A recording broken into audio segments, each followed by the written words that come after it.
ಎಲ್ಲರಿಗೂ ನಮಸ್ಕಾರ. ನನ್ನ ಹೆಸರು ಶ್ರೀಕಾಂತ್, ಒಲವೇ ಮಂದಾರ ಚಿತ್ರದ ನಾಯಕ ನಟ. ಈ ಚಿತ್ರದಲ್ಲಿ ನನ್ನ ಕ್ಯಾರೆಕ್ಟರ್ ಬಂದು ಒಂದು ಪಾಶ್ ಲೈಫ್ ಸ್ಟೈಲ್ ಇರುತ್ತೆ. ನನಗೇನು ಅನಿಸುತ್ತೆ ಅದನ್ನೇ ಮಾಡೋವಂಥ ಕ್ಯಾರೆಕ್ಟ್ರು. ಆದರೆ ನಾನು ಯಾವುದಕ್ಕೂ ಕೇರ್ ಮಾಡಲ್ಲ. ನನ್ನ ಈ ಚಿತ್ರದ ನಾಯಕಿ ಜೊತೆ ಫ್ಲರ್ಟ್ ಮಾಡ್ತಿರ್ತೀನಿ. ಈ ಥರ ಒಂದು ಕ್ಯಾರೆಕ್ಟರ್ ನಂದು. ಯಾವಾಗ ನನಗೆ ನಾಯಕಿ ತುಂಬ ಇನ್ನೋಸೆಂಟು, ಅವಳು ತುಂಬ ಇನ್ನೋಸೆಂಟು ಅಂತ ಹೇಳಿ ತಿಳಿದ ಮೇಲೆ ಒಂದು ಗಿಲ್ಟ್ ಕಾಡೋಕ್ಕೆ ಶುರು ಮಾಡುತ್ತೆ. ಸೊ ಆ ಗಿಲ್ಟ್ ಕಾಡೋಕ್ಕೆ ಶುರು ಆದಮೇಲೆ ನಾವು ಓವರ್ ಆಲ್ ವೇರಿಯೇಷನ್ ತುಂಬ ಚೇಂಜ್ ಆಗುತ್ತೆ. ಈ ಸಿನಿಮಾ ಬಂದು 9 ಸ್ಟೇಟ್ಸಲ್ಲಿ ಆ್ಯಸ್ ಯೂಶುವಲ್ ಹೇಳ್ದಾಗೆ 9 ಸ್ಟೇಟ್ಸಲ್ಲಿ ಶೂಟ್ ಮಾಡಿದ್ವಿ. ಆ ಎಲ್ಲ ಕಲರ್ಸು ಈಗಾಗಲೇ ನೋಡ್ತಾ ಇದ್ದಾರೆ. ಎಲ್ಲರೂ ತುಂಬಾ ಅಪ್ರಿಷಿಯೇಟ್ ಮಾಡ್ತಿದ್ದಾರೆ.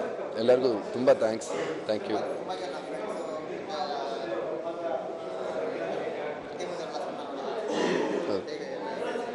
ಅಲ್ಲ ಕೇಳಿಸಿಲ್ಲ, ಸಾರಿ. ಹಾಂ ಎಲ್ಲರ ಕಡೆಯಿಂದನೂ ಏನೋ ಒಂದು ಡಿಫ್ರೆಂಟ್ ಪ್ರಯತ್ನ ಮಾಡಿದ್ದೀರಾ, ಆದರೆ ತುಂಬ ಚೆನ್ನಾಗಿ ಬಂದಿದೆ ಅಂತಲೇ ಹೇಳ್ತಿದ್ದಾರೆ. ಸೊ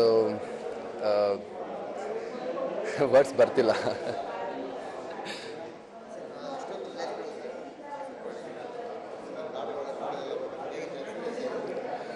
ಒಂದೊಂದು ಪ್ಲೇಸಲ್ಲೂ ಒಂದೊಂದು ಡಿಫ್ರೆಂಟ್ ಎಕ್ಸ್ಪೀರಿಯನ್ಸ್ ಆಯಿತು. ಫಾರ್ ಎಕ್ಸಾಂಪಲ್ ಒಂದು ಎಕ್ಸ್ಪೀರಿಯನ್ಸ್ ಬಗ್ಗೆ ಹೇಳಬೇಕಾದ್ರೆ, ಆ ತಮಿಳ್ನಾಡು ರೈತನ ಸೀನ್ನ ನೀವು ನೋಡಿರ್ಬೋದು. ಆ ರೈತನ ಸೀನ್ ಮಾಡಬೇಕಾದ್ರೆ ಆ್ಯಕ್ಚುಲಿ ಅವತ್ತು ನನ್ನ ಬರ್ಡೇ. ಸೊ ನನಗೆ ಮೌತ್ ಬ್ಲಿಸ್ಟರ್ಸ್ ಆಗಿತ್ತು ಹೀಟಿಂದ. ಸೊ ಅವತ್ತು ಆ ರೈತನ ಸೀನ್ ಮಾಡಬೇಕಾದ್ರೆ ಊಟ ಮಾಡೋದಕ್ಕೆ ಒಂದು ಪ್ಲೇಟಲ್ಲಿ ಊಟ ಕೊಡ್ತಾರೆ. ಆ ಖಾರ ಊಟ ಹೆಂಗಿದೆ ಅಂದರೆ ಹಳ್ಳಿ ಊಟ. ಅದು ಇಟ್ಟಿದ ತಕ್ಷಣ ಇಮಿಡಿಯೇಟ್ ನೆಕ್ಸ್ಟ್ ಶಾಟ್ ನಂದು ಕಣ್ಣಲ್ಲಿ ನೀರು ಬರಬೇಕು. ಆ್ಯಕ್ಚುಲಿ ಆ ಊಟ ತಿಂದಮೇಲೆ ಕಣ್ಣಲ್ಲಿ ನೀರು ಬರೋ ಥರ ಆಯಿತು ನನಗೆ. ಆ ಶಾಟ್ ನೀವು ನೋಡಿರ್ಬೋದು. ಈ ರೀತಿ ಒಂದೊಂದು ಶಾರ್ಟಲ್ಲೂ ಒಂದೊಂದು ಲೊಕೇಶನಲ್ಲೂ ತುಂಬಾ ಡಿಫ್ರೆಂಟ್ ಎಕ್ಸ್ಪೀರಿಯನ್ಸ್ ಆಗಿದೆ.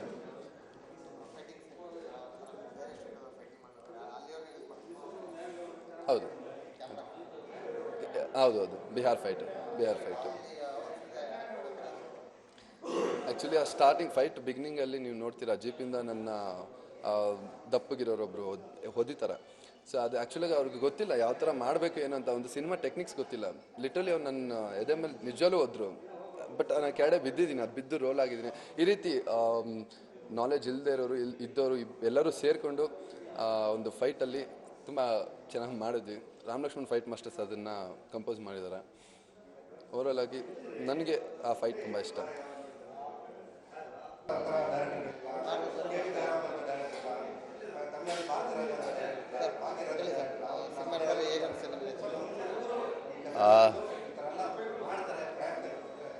ಜನವರಿಯಲ್ಲಿ ಹೊಸ ವರ್ಷದಲ್ಲಿ ಒಂದು ಒಳ್ಳೆಯ ಚಿತ್ರ ನೋಡಿದೆ ಅನ್ನೋ ಒಂದು ಅನುಭವ. ಈ ಚಿತ್ರ ನಿರ್ಮಾಪಕನಿಗೆ ಮೊದಲನೇ ಚಿತ್ರ, ನಿರ್ದೇಶಕನಿಗೆ ಮೊದಲನೇ ಚಿತ್ರ, ಹೀರೋಗೆ ಮೊದಲನೇ ಚಿತ್ರ, ಹೀರೋಯಿನ್ಗೆ ಮೊದಲನೇ ಚಿತ್ರ. ಆದರೆ ಮೊದಲನೇ ಚಿತ್ರ ಅಂತ ಯಾರೂ ಹೇಳಲಿಕ್ಕೆ ಸಾಧ್ಯನೇ ಇಲ್ಲ. ಅಷ್ಟು ಅಚ್ಚುಕಟ್ಟಾಗಿ ಚಿತ್ರದ ನಿರ್ದೇಶಕ ಜಯತೀರ್ಥ ಅವರು, ಈ ಚಿತ್ರದ ನಿರ್ಮಾಪಕ ನನ್ನ ಆತ್ಮೀಯ ಗೆಳೆಯ ಗೋವಿಂದರಾಜು, 25 ವರ್ಷದ ಸ್ನೇಹ. ಇದರಿಂದ ನನಗೂ ಒಂದು ಒಳ್ಳೆಯ ಹೆಸರು ಬರುತ್ತೆ ಅಂತ ನಾನು ಅಂದ್ಕೊಂಡಿದ್ದೆ. ಯಾಕೆಂದರೆ ನಾನೇ ಈ ಚಿತ್ರನ ಬಿಡುಗಡೆ ಮಾಡ್ತಾ ಇರೋದ್ರಿಂದ ನನಗೊಂದು ರೀತಿ ಹೆಮ್ಮೆ ಅನ್ನಿಸುತ್ತೆ. ಅಂಥ ಒಂದು ಒಳ್ಳೆಯ ಚಿತ್ರವನ್ನು ನಿರ್ದೇಶಕರು ಕೊಟ್ಟಿದ್ದಾರೆ. ಇಂಥ ನಿರ್ದೇಶಕರಿಗೆ ಪ್ರೇಕ್ಷಕರು ಹೆಚ್ಚಿನ ಒಂದು ಪ್ರೋತ್ಸಾಹ, ಒಂದು ಒಳ್ಳೆಯ ಸಹಕಾರವನ್ನು ನೀಡಬೇಕು ಅನ್ನೋದೇ ನಮ್ಮೆಲ್ಲರ ಆಸೆ. ಈ ಚಿತ್ರ ಯಶಸ್ವಿ ಆಗಲಿ, 100 ದಿನ ಓಡಲಿ, ಅದಾದಮೇಲೆ ಮತ್ತೆ ಭೇಟಿಯಾಗೋಣ. ಜಯತೀರ್ಥ ಅವ್ರ ಜೊತೆ, ನಿರ್ದೇಶಕರು ಜಯತೀರ್ಥ ಅವ್ರ ಜೊತೆ ಇದು 2ನೇ ಸಲ ನಾನು ಕೆಲಸ ಮಾಡ್ತಾ ಇರೋದು. ಅವ್ರದ್ದೊಂದು ಶಾರ್ಟ್ ಫಿಲಮ್ ಹಸಿವು ಅಂತ ಅದರಲ್ಲಿ ಅಭಿನಯಿಸಿದೆ. ಇದರಲ್ಲಿ ಒಲವೇ ಮಂದಾರದಲ್ಲಿ ಅವರು ನನ್ನ ಪಾತ್ರದ ಬಗ್ಗೆ ಕತೆ ಹೇಳಿದಾಗ ತುಂಬ ಖುಷಿ ಆಯಿತು. ವೆರಿ ಚಾಲೆಂಜಿಂಗ್ ರೋಲ್ ಅಂತ ಅನ್ನಿಸ್ತು. ಯಾಕೆಂದರೆ ಈಗಾಗಲೇ ಒಂದು 18 ವರ್ಷದಿಂದ ಅಭಿನಯಿಸ್ತಾ ಇದ್ದೀನಿ. ಆದರೆ ಇದೊಂಥರ ತುಂಬ ವಿಭಿನ್ನವಾಗಿದೆ ಈ ಪಾತ್ರ. ಖುಷಿ ಆಯಿತು.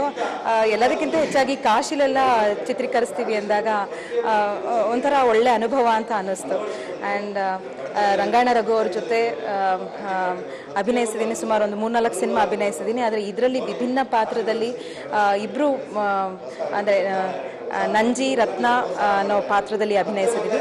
ಚೆನ್ನಾಗಿದೆ, ಖುಷಿ ಕೊಡ್ತು ನನಗೆ ನೋಡಿ. ತುಂಬ ಒಳ್ಳೆಯ ಸಿನಿಮಾ. ಹಾಗೆ ನಮ್ಮ ನಾಯಕ ಶ್ರೀಕಾಂತ್ ಅವರು ಚೆನ್ನಾಗಿ ಅಭಿನಯಿಸಿದ್ದಾರೆ. ಮೊದಲನೇ ಸಿನಿಮಾ ಅಂತ ಅನಿಸೋದೇ ಇಲ್ಲ. ಫೋಟೋಗ್ರಫಿ ಚೆನ್ನಾಗಿದೆ, ಹಾಡುಗಳು ಅಷ್ಟೇ ಚೆನ್ನಾಗಿದೆ. ನೋಡಿ ನಮ್ಮನ್ನೆಲ್ಲ ಎನ್ಕರೇಜ್ ಮಾಡಿ. Thank you.